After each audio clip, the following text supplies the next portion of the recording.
Students. तो बेटा आज हम करेंगे अर्ली कैरियर ऑफ गुरु अमरदास जी। तो सबसे पहले उनका जन्म हुआ जो कि गुरु अमरदास जी सिखों के तीसरे गुरु, ठीक है। फिर उनका जो अर्ली लाइफ के बारे में पढ़ेंगे, बर्थ एंड पेरेंटेज। तो गुरु अमरदास जी जो उनका जन्म 5 मई 1489 ईस्वी को हुआ अमृतसर के गांव बासरके में। उनके पिता का नाम तेजपाल था और माता के बारे में कोई भी हमें जानकारी नहीं है। वो खन्ना जाति के क्षत्रिय परिवार से संबंध रखते थे। उसके बाद है बचपन उनका और उनकी मैरिज के बारे में। तो बचपन जो है अमरदास जी के बचपन के बारे में सिर्फ इतना ही ज्ञात है कि वो बहुत ही धार्मिक स्वभाव के व्यक्ति थे। वो वैष्णव मत से संबंध रखते थे और 1503 ईस्वी में उनकी आयु जो है जब 24 वर्ष की थी, उनका विवाह जो है देवी चंद की पुत्री मनसा देवी से हुआ। उनके घर बाबा मोहन, बाबा बोहरी, 2 बेटों और बीबी दानी और बीबी भानी ने जन्म लिया। उसके बाद to become disciple of Guru Angad Dev ji. तो गुरु जब अमरदास जी हर साल जो है वो हरिद्वार में स्नान करने जाते थे और एक बार वो लौट रहे थे, मार्ग में एक साधु मिले। साधु के साथ बैठकर उन्होंने भोजन किया। तो साधु ने उनसे पूछा कि आपके गुरु कौन है। तो गुरु जी ने उत्तर दिया कि उनका कोई गुरु नहीं है। तो गुरु उस साधु ने कहा कि मैंने एक निगुरे के हाथ से खाना खाया, मेरा जन्म भ्रष्ट हो गया, मुझे गंगा में स्नान करने के लिए जाना पड़ेगा। इससे उनको बहुत गहरा आघात पहुंचा और उन्होंने गुरु धारण करने का निश्चय किया। तो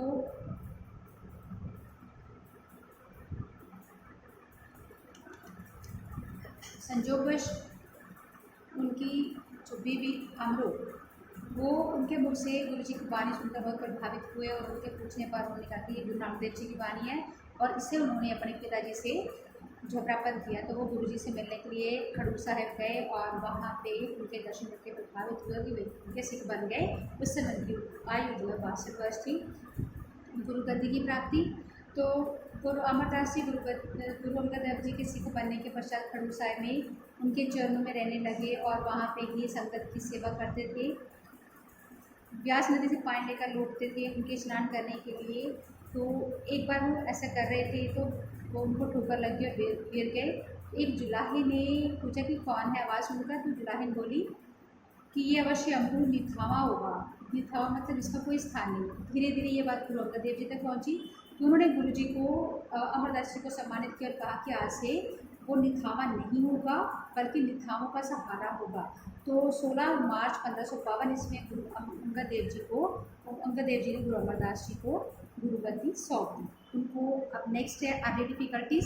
सबसे पहले है ऑपोजिशन ऑफ दासु एंड धातु।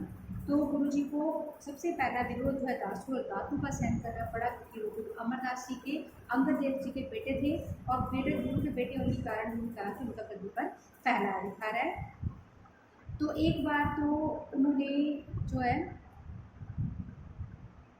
गुरु जी को जो गोइंदवाल जाकर भरे दरबार में ठोकर मारी। तो गुरु जी इतने सहिष्णु थे, इतने सहनशील थे कि उन्होंने उसका विरोध करने की बजाय कहा कि आपके मेरा शरीर जो है वो वृद्ध है और हड्डियाँ कठोर है, आपके पैर कोमल है, कहीं चोट तो नहीं लगी।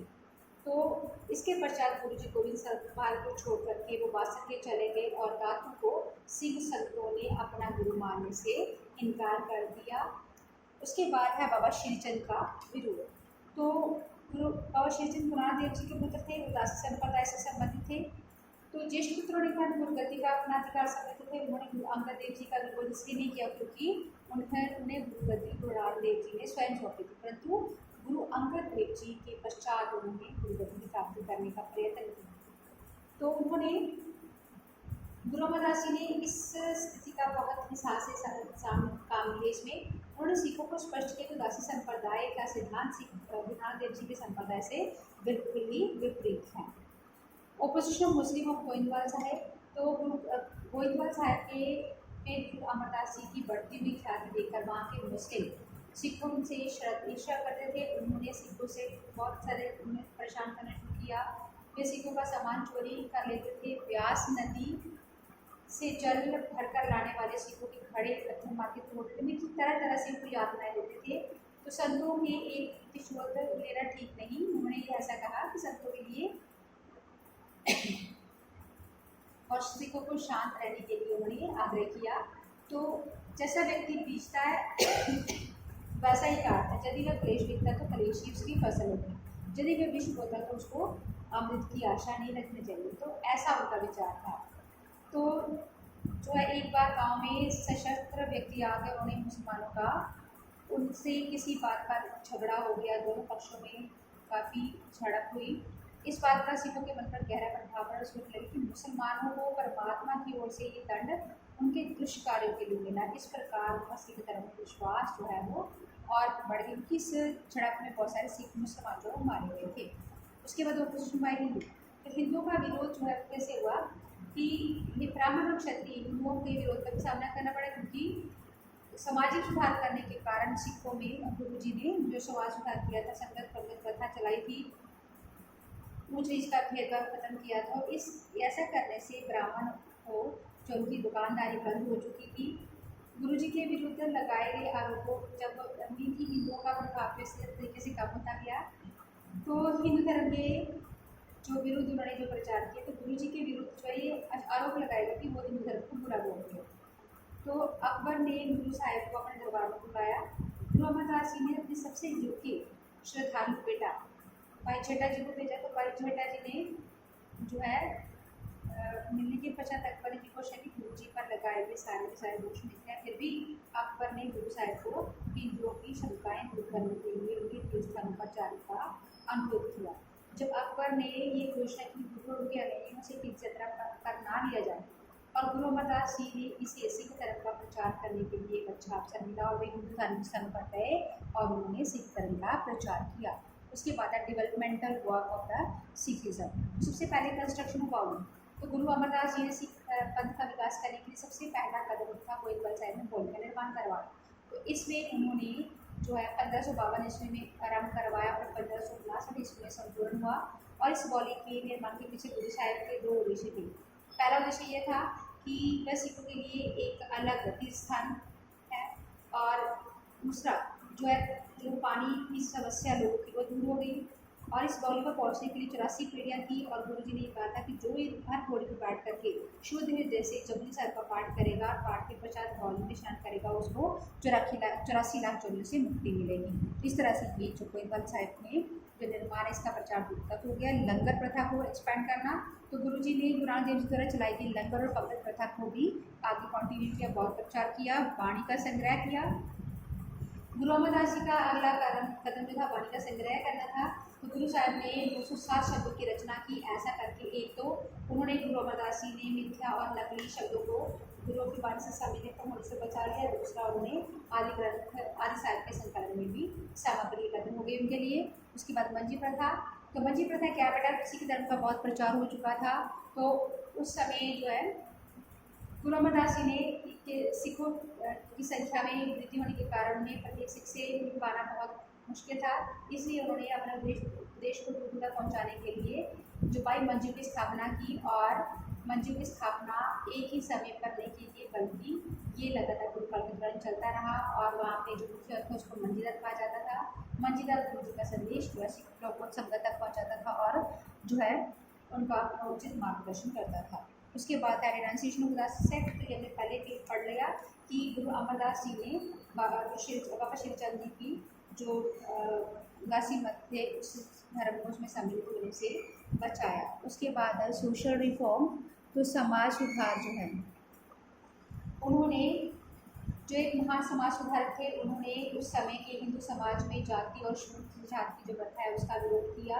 काफ़ी दूर तक फैल चुकी कि एक जाति के दूसरी जाति के लोगों से घृणा करते थे, उस जाति के लोग निम्न जाति के लोगों से घृणा करते, उन्हें स्पर्श मात्र से ही वो अपने आप को पाप समझते थे। इस समय उन्होंने इसका विरोध किया।